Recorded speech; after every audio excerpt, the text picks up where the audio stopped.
Bem-vindos e bem-vindas a mais uma disciplina de leitura e produção textual. Bom, vamos começar falando um pouco sobre essas duas palavras, né? Que são justamente leitura e produção textual. Eu queria dizer para vocês o seguinte, elas não estão nessa ordem por acaso. Leitura não vem antes de produção textual no nome da disciplina por acaso. Leitura vem antes justamente porque eu não posso fazer uma produção textual sem que eu tenha executado muitas leituras, né? Ou seja, não existe B se não existe o A, tá? Por isso que elas estão nessa ordem. Só que a leitura, ela não é feita na maioria das vezes como ela deveria ser feita. A leitura, como nós hoje não lemos tanto quanto líamos no passado, como nós hoje vivemos num mundo de leituras rápidas, de leituras líquidas, leituras abreviadas, hoje as leituras, por conta disso, elas tendem a ser superficiais. As pessoas, às vezes, está lá a informação, num post, no que quer que seja, e as pessoas fazem as perguntas que estavam na informação, né? Tá lá escrito e você ainda vai lá e pergunta as mesmas coisas, tá? Então, cuidado, se certifiquem antes de fazerem as perguntas se as informações não estavam lá inseridas no texto. Leiam com cuidado, tá? Porque se eu não sou um bom leitor, eu não conseguirei ser um bom escritor, tá bom? Então, para que eu consiga ler, eu preciso saber fazer anotação, né? Não existe leitura sem anotação, gente. E anotação nada mais é do que um processo de seleção de informações para posterior aproveitamento. Então, você tem um texto onde você irá selecionar informações, né? Para que essas informações lhe sirvam posteriormente. Para quê? Muito possivelmente esse aproveitamento vai ser ligado a uma produção textual, tá? E a gente vai falar justamente agora dessa produção de informação. Que tipo de informação deve ser selecionada, né? Quais são as informações que devem ser destacadas? E quando a gente fala de seleções de informações, eu tenho certeza que vem à mente de vocês a palavra sublinhar, né? Que é pela essa ação de sublinhar que nós destacamos as ideias principais do texto, tá? E é bom dizer, gente, que esse ato de sublinhar, o ato de destacar apenas as ideias principais, ele é eficaz quando ele é feito de uma forma certa, de uma forma com parcimônia. Porque às vezes a gente pega um texto e a pessoa sai destacando tudo, sublinhando tudo, como se tudo fosse igualmente importante. E não é. Quando a gente vai sublinhar, a gente tem que diferenciar o que é essencial e o que é acessório. Né? O que é complementar, tá bom?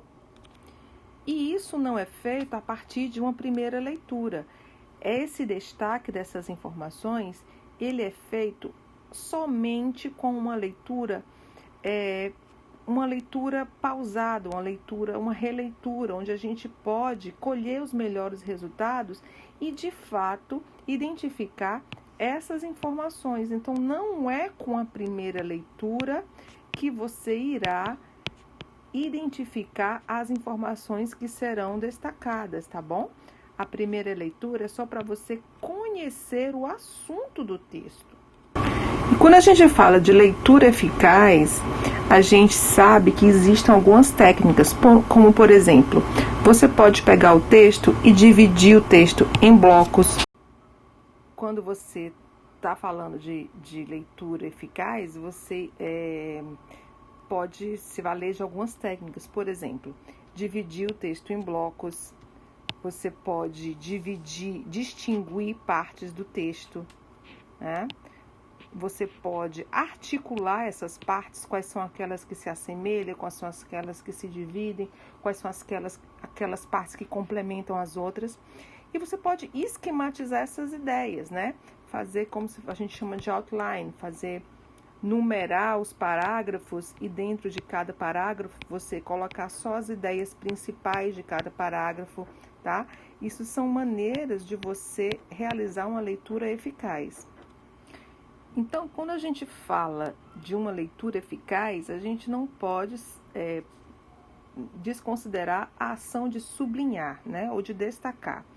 E como é que é feito isso? Bom, primeiro a gente já falou que isso é feito a partir, pelo menos depois da primeira leitura, né, uma segunda leitura, digamos assim, onde você já identificou as partes principais mesmo, tá? E aí você vai identificar as ideias principais de cada parágrafo e as palavras-chave, né? E a gente tem que prestar atenção que dentro dos parágrafos existem esses instrumentos ou elos coesivos, que são aquelas palavrinhas que chamam a atenção da gente, né? Dentre elas, portanto, embora, entretanto, mas, porque essas palavras elas indicam a relação entre as ideias. Tá? Outra coisa que a gente pode fazer é reconstruir os parágrafos a partir dessas expressões ou palavras sublinhadas. Porque se a gente puder reconstruir, ou seja, parafrasear esse parágrafo só com as ideias que foram destacadas, né? Isso se chama paráfrase. A gente vai depois ter uma aula só sobre isso, tá? Isso é uma maneira também muito eficaz de estudar, de aprender conteúdos, ideias. Outra coisa que a gente faz quando a gente está lendo, a gente faz um traço na vertical, assim, para destacar aquele parágrafo que tem uma ideia importante. Ou então até mesmo você escreve alguma coisa aqui, né, ao lado desse traço, para chamar a atenção. Então você tem que conversar com o seu texto. Eu particularmente eu uso muito esse traço vertical. Se você também não entender, você pode ir lá e colocar um ponto de interrogação ao lado do parágrafo, ou outros símbolos que você queira chamar a atenção, né? Eu coloco muito uma linha dupla, assim, perto do parágrafo que eu quero chamar a atenção. Então, para efeito de leitura dos textos de hoje, eu vou pedir que vocês façam uma coisa chamada segmentação por tema. O que é isso? Vocês vão ler, né? Primeiro vocês vão sublinhar os parágrafos, né? Ou melhor, sublinhar as ideias principais de cada parágrafo. Entendam, vocês vão identificar as ideias principais e as ideias secundárias, tá? As secundárias, o que é isso, Kaline?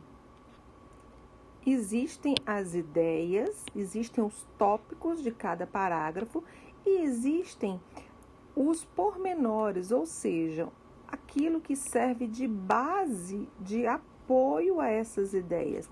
Podem ser exemplos, podem ser argumentações, tá bom? Cada ideia, ela traz uma ideia, cada parágrafo, ele traz uma ideia principal. E aí vocês vão identificar nos parágrafos, por meio do sublinhado, quais são essas ideias principais e o que é que está sendo dito para dar sustentação a essas ideias principais, tá? Então, vocês vão identificar isso e, em seguida, vão fazer a segmentação por tema. O que é isso?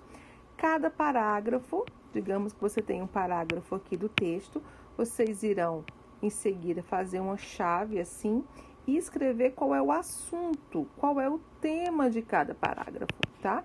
Qual é o tema? Então, a gente está lendo sobre ética acadêmica, ética científica, cada parágrafo você vai escrever. O autor aqui fala da necessidade de sermos éticos, tá? Então, você vai meio que resumir o assunto, ou seja, os temas de cada parágrafo. É muito importante que vocês lembrem que sem leitura nós não temos produção textual, tá? Então, a nossa produção textual, ela depende da qualidade da nossa leitura. Então, as nossas aulas, elas serão divididas entre partes conceituais e partes práticas, que estarão exercícios de leitura e exercícios de prática de produção textual, tá bom? Então, essa é a explicação do exercício de hoje.